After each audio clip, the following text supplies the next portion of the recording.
Our next presenter is Carter Bryant, who is the Guest Experience Associate at Newfields in Indianapolis, and also a 2020 graduate of Wichita State University. Today, Carter is going to be presenting on alternative cruising, Paul Cadmus and Audience Signaling. Welcome, Carter. Thank you, Dr. Rislow. I want to say thank you to you as well as the Albrecht-Kemper Museum for hosting this event and making it virtual so we can still have it this year. My research starts out a little heavy, so I just want to give a little warning, but hopefully by the end, it'll end on a little bit of a positive note.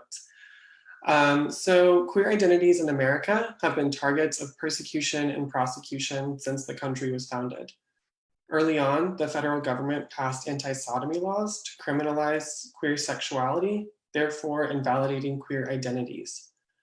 By policing certain sexual acts, orientations, and gender identities, the US government created a fear of queer people and further pushed them into a category of otherness, making them targets of hate crimes to this day. In order to avoid persecution, members of the LGBTQ+ community developed coded ways of communication and socialization in order to safely find other members of their community. One method individuals utilized was cruising. This is a method of navigating public spaces with the intent of finding a sexual partner.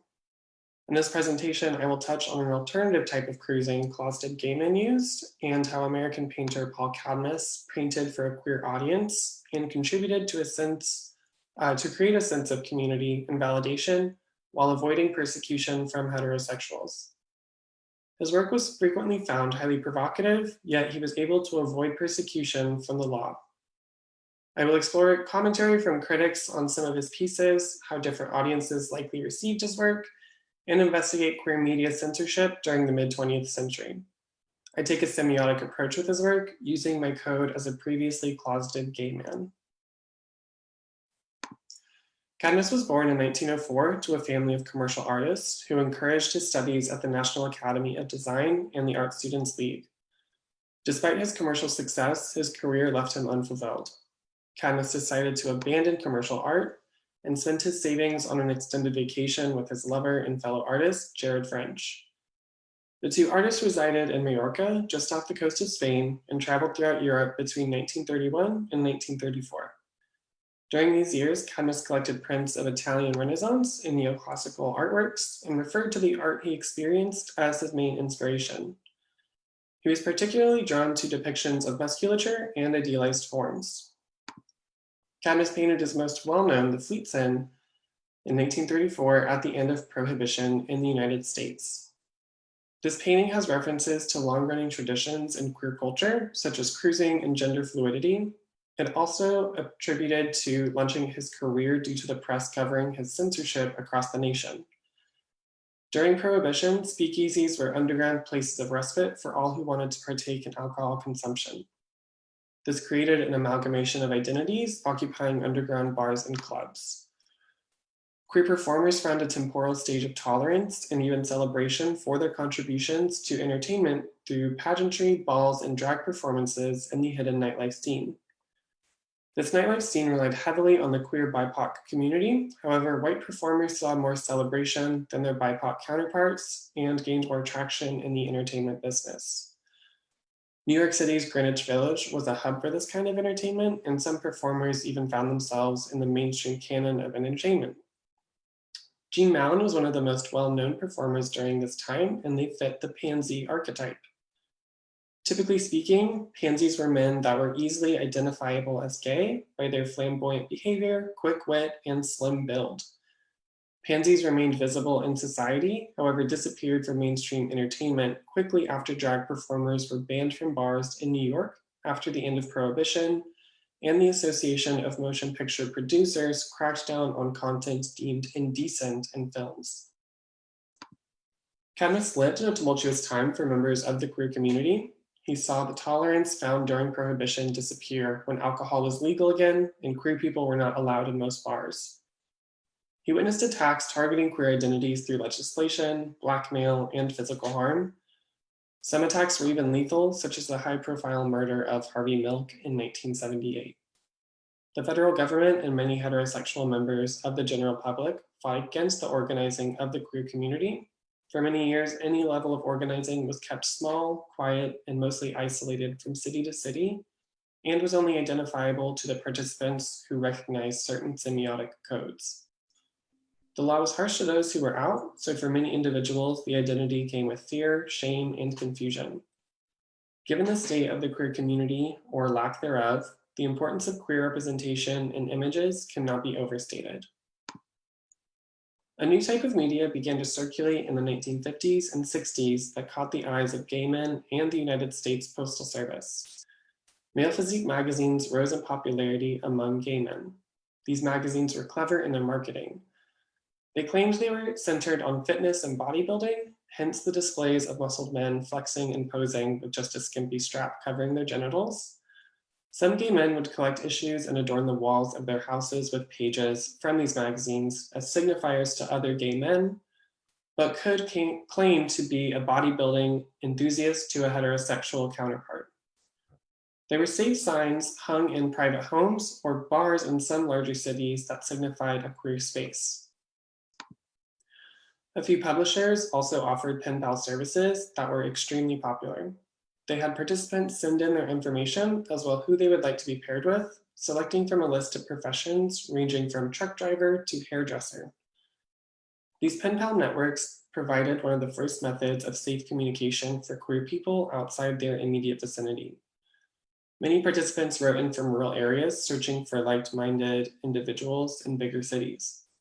Many participants used codes listing their interest in physical culture, theater, the arts, gardening, etc., in place of labeling their sexuality. Subscribing to magazines and participating in pen pal organizations was an alternative form of cruising. Gay men would receive content centering and celebrating the male body, and they were able to discuss this content and form relationships from the safety of their homes. However, the safety did not last long due to increasingly explicit letters in the exchanging of nude Polaroid photographs through the USPS. Under Postmaster General Arthur Summerfield in the 1950s, the USPS began cracking down on so-called obscene materials being sent through the mail. Many of the physique magazines and pen pal services had growing mailing lists, which drew unwanted attention from Summerfield. Many publishers were arrested for sending obscene materials. Postal inspectors began visiting houses of subscribers to arrest those who received obscene materials in the mail, which led to 315 arrests in the year 1959 alone. These arrests came shortly after many queer people were dismissed from their positions in the federal government.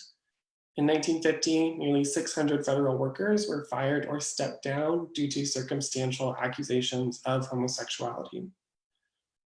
Queer content was in demand from queer people, but was frequently shut down by the federal government. Likewise, many of Cadmus's paintings and drawings were censored, yet this censorship was always publicly attributed to reasons other than his coded queer references. His most famous case of censorship deals with the aforementioned painting, The Fleet Zone, and disgruntled, highly ranking officers in the United States Navy. The Public Works of Art project commissioned the painting, which was scheduled for exhibition in the Corcoran Art Gallery in Washington, D.C. in 1934. Assistant Secretary of the Navy, Henry Latrobe Roosevelt, saw the Fleet Zone and demanded its removal, claiming it was a defamation of the American sailor. The work depicts Navy men socializing with civilians while they are on shore leave. The men are clearly intoxicated and attempting to pick up some women strolling through the park, two of whom seem potentially interested. Behind this group, in the foreground, sits another sailor groping a woman in front of him. The woman is perhaps turned off by his intoxication and pushes him off the wall. To the left of center, there is a figure so inebriated he has passed out on the wall. He appears lifeless with his arms and legs sprawled limply. The Secretary of the Navy, Claude Swanson, took specific offense to the drunken state of the men and their socializing with figures he deemed streetwalkers and denizens of the red light district. I argue that alcohol consumption and sexual advances towards women is commonplace in the heterosexual display of masculinity, and the figures naval officers really took issue with are the ones they did not mention in their complaint. What is of particular interest in this discourse is the absence of a discussion about two coded homoerotic encounters. The older woman on the far left of the composition is tugging her dog's leash against the skirt of a woman with a prominent butt. Her gaze also darts directly at her butt with a laser focus. Cadmus emphasized this homoerotic gaze by depicting the woman as the classic old spinster archetype given to old women who did not marry men. This term was a way for heteronormative culture to deny lesbians validity, saying they were just undesirable by men. To the heterosexual viewer, this gaze looks like a distasteful glare rather than desire. The other coded interaction occurs between two of the men on the left side of the composition. Cadmus is familiar with the semiotic codes that existed inside the queer community and has included signifiers of cruising here. In the Fleet's Inn, a blonde-haired man wearing a suit and red tie extends a pack of cigarettes to a sailor who seems to happily take one of the phallic-shaped objects. Red accessories, usually a handkerchief, are a signifier in gay semiotics. In 1977, photographer Hal Fisher completed a series of photographs titled Gay Semiotics that depicted visual tropes common in the gay community. In the 1970s, the red handkerchief served as a signifier for interest in behavior that is deemed abnormal or deviant. While it's difficult to decide what the signifier of the red tie signified to gay men in 1934, we can assume the red tie is at the very least a signifier for sexual availability due to its appearance in other Cadmus paintings. The red tie signifier also appears in an earlier work entitled Shore Leave. It contains similar subjects of sailors and their flirtatious behavior in the park. In this painting, Cadmus depicts another pansy archetype, a young, slim gay man identifiable through neat grooming and fashion. This pansy also wears a red necktie as he is approaching and flirtatiously touches a sailor on the shoulder. These signifiers are interpreted differently depending on if the receiver is queer or heterosexual. To the queer receiver, the ties and fashion signify sexuality, but to the heterosexual receiver, they could signify nothing more than the formal wardrobe of a businessman. The female-presenting figure in the foreground of the Fleet's Inn is another individual that is not specifically mentioned by Roosevelt. I argue this is another queer figure appearing in a Cadmus painting. This figure could be a drag queen or transgender woman. In either case, the presence of this figure gives the queer community the representation they craved at the time. The figure is wearing a red dress, black pumps, and a small black hat, and they appear to be annoyed with the drunken state of the men. Cadmus depicts all other women in the painting as curvy and full-bodied. The figure in the red dress, by contrast, has a very slender body, a flat chest with visible rib bones, an Adam's apple, and a face with so much makeup the skin tones do not match beneath the jawline. This figure has the most prominent Adam's apple in the painting, and their eyebrow is drawn on higher than their brow bone, a popular style among drag queens. Heterosexuals may not have picked up on the different body type depicted here. Because the figure is female presenting, heteronormative culture assumes they were assigned female at birth. Given the makeup, this may be the figure Secretary Swanson deemed a denizen of the red light district. He may have thought they could be a drag queen or trans woman, but identifying them would validate said identities, something heterosexuals were discouraging at the time and arguably to this day as well. Cadmus painted plenty of other homoerotic scenes throughout his career. However, many of them did not receive as much attention from critics or the press as they were not government-funded works of art.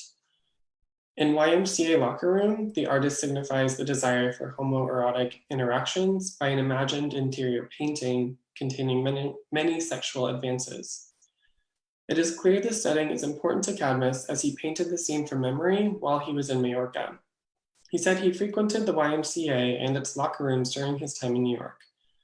This busy and manic locker room challenges the discourse of the heterosexual male in the locker room that fears being looked at by gay men.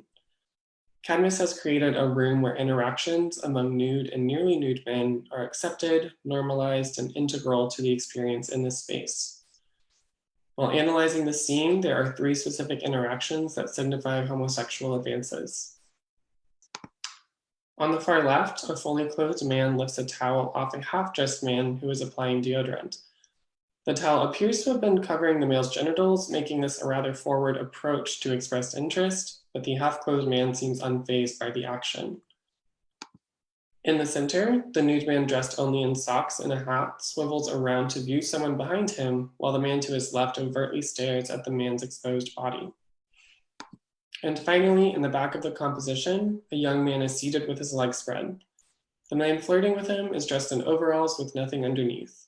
This man is one of the few figures without an idealized muscled body.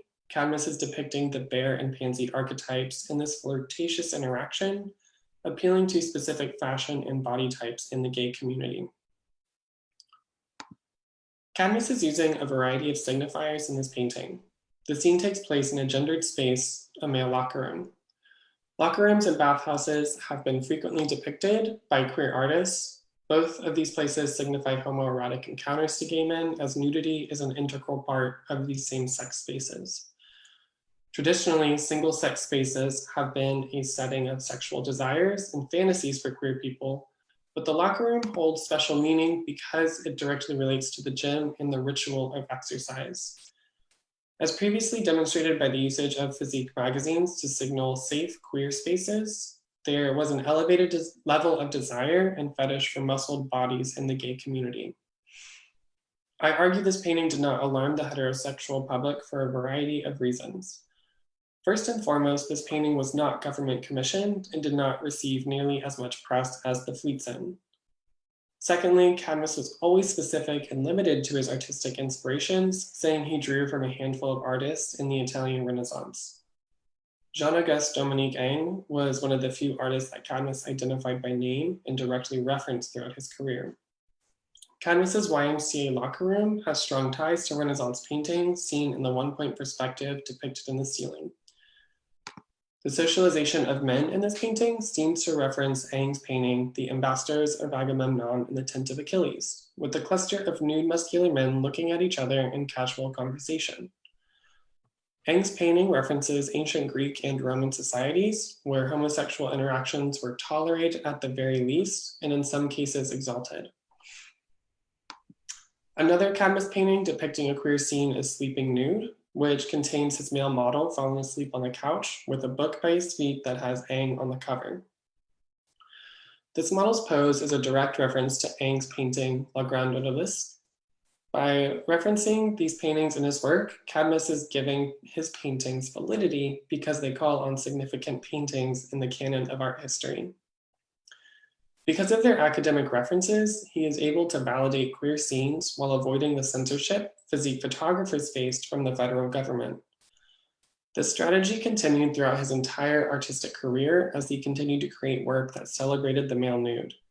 His position as a fine artist was safe so long as his work referenced art history, and this helped private collectors of his work avoid suspicion and accusations of their queer identity.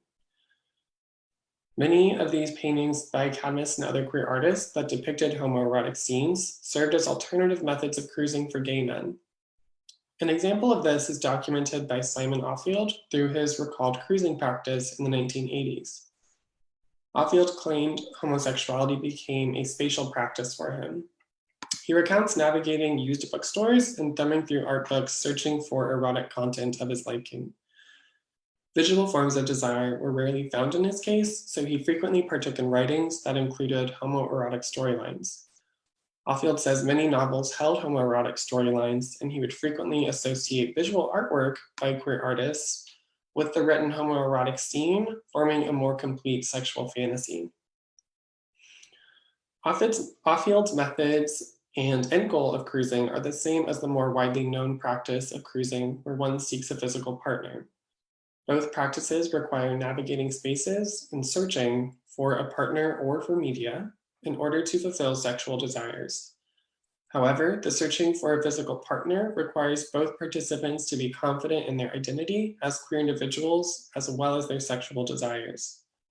This confidence is undoubtedly hard to gain with the absence of an organized community and the ever-present dangers that came with a queer identity. At the time, Cadmus painted the Fleetson, any cruising man risked being caught, harassed, or punished by peers or authorities, and this fear continued for decades. The cruising that Auffield describes offers a more subtle way of searching for satisfaction and eventually led to his sense of validation as a gay man. alternative cruisers did not need to directly interact with others in order to find what they were looking for. It is likely the more reserved and timid individuals who feared the punishment of being outed who partook in cruising for queer content. Perhaps they were more coy with their identity and had no desire of speaking publicly about their sexuality for understandable reasons given the consequences. Offield's recollection of his alternative method of cruising is a rare account that is documented as a published essay. Due to a lack of recorded similar methods, one might dismiss this ritual as an experience only a few shared. However, to dismiss it as a single experience not shared widely among the queer community would be antithetical to my semiotic approach of interpreting Cadmus in the queer experience of the time. Many critics dismissed Cadmus as a satiric artist that only sought to annoy and insult his subjects with a stylized approach. But the archives are missing the stories of the closeted queer community who felt seen, heard, and validated when they saw queer figures depicted in contemporary art. In semiotic terms, they are the unheard receivers. We know there was a demand for queer visual media because of how popular physique magazines were when they were published. Many gay men were willing to risk harassment and criminal charges to consume these images. The majority of queer individuals in the 20th century were not in a position to speak out about their experience, and those who did were rarely documented and frequently met with hostility and violence. Just because those stories are not published in the same way Offield's is, does not mean they did not exist. With the demand for visual media in mind, it is difficult to overestimate the impact that Paul Cadmus had on queer viewers who were seeing queer figures depicted beautifully and in a celebratory manner by an artist living in their time. Thank you.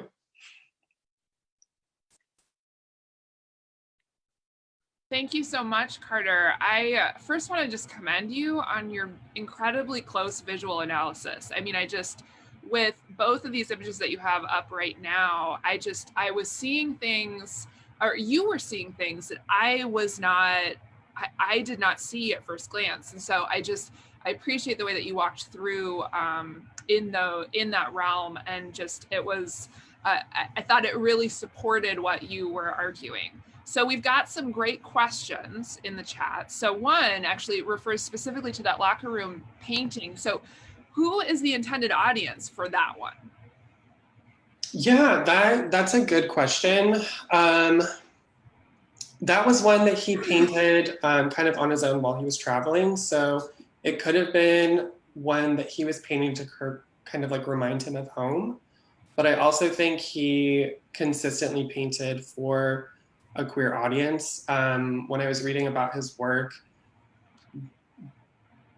they were saying that as soon as Cadmus finished a piece or a painting specifically, it got purchased within a matter of days, just because the demand for his work was so high and his production was so slow. He took a very long time and was very meticulous with his paintings. So I think he was really dedicated to painting for a queer audience. So then in a similar vein, for the work on the left, when that's rejected, does that get purchased by someone else immediately? No, actually, so it is owned by the government because it was commissioned by the Public Works of Art project. So it was removed from the Corcoran exhibition, but I believe ironically hung in a lounge room in the Navy for decades. And I think it is still on one naval base. I can't think of which base it is, but it's still owned by the Navy and displayed there. Okay, I guess I just in my mind thought if they reject it for display, then they completely get rid of it. But that's so interesting that instead it just continues to just exist within the collection of the government. Right.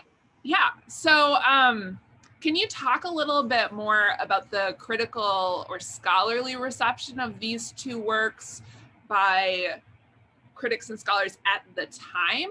Was this something that really permeated the way that, the response, for example, of the rejection by the Corcoran Gallery, is that something, and the way that, I guess they weren't interpreting or seeing the homoerotic undertones, that was more about just showing drunken sailors more?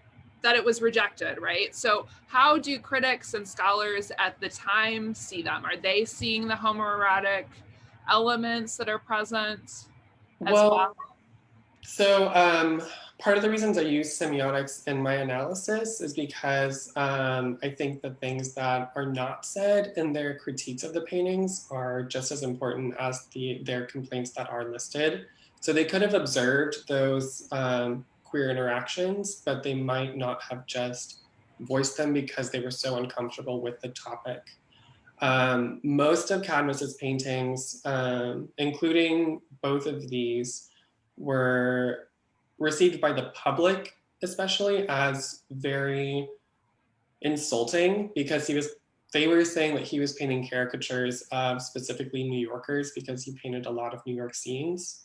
So his work, in terms of the general public, was not well received, I guess. I'm trying to remember if there were specific critics about the Fleet's Inn that are coming to mind, but I'm kind of blanking.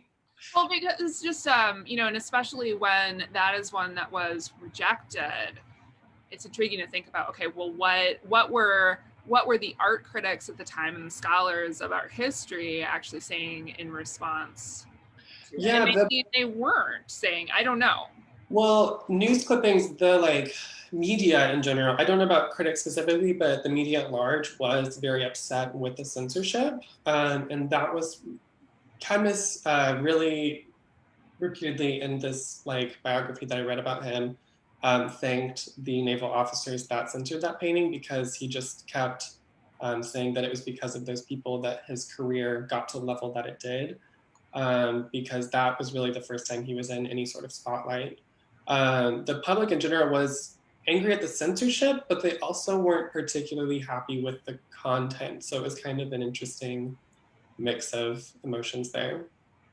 Right. So in a similar vein, then, in thinking about the notion of censorship and then who's making the decisions about what is appropriate or not appropriate, how did the Corcoran react to the government's complaint? I mean, do we know what do they say in response to this being pulled?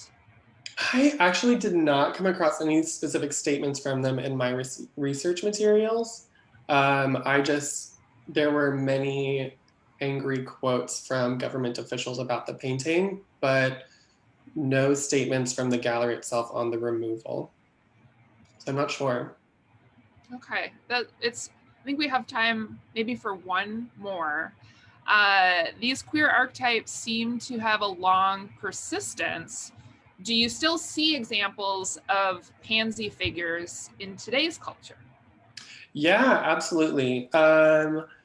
This is a little dated by probably a couple decades now, but I've been watching Will and Grace, and Jack in that sitcom is very much a pansy. And I'd say he's probably one of the earliest depictions that I've seen, at least, in a major TV show or major entertainment. But also, I feel like a lot of gay men that are kind of tokenized in movies typically are, not typically, a lot of them tend to be those more pansy, flamboyant, slim and sassy gay friends. That is kind of what's being described in the the pansy cranes with Jean Mallon that I talked about in my presentation. Well, and I would also like to follow up, though, that your Will and Grace reference is not quite so old because they did revive it, right? So I mean, there are new episodes of it, right? So I want to thank you so much for your presentation and for sharing this with us. There were some other questions in the chat, Carter, that you might want to take a look at. We just didn't get to them, yeah, we have to move on to our final speaker. So again, thank you, Carter, and we appreciate you sharing your research with us. Thank you so much.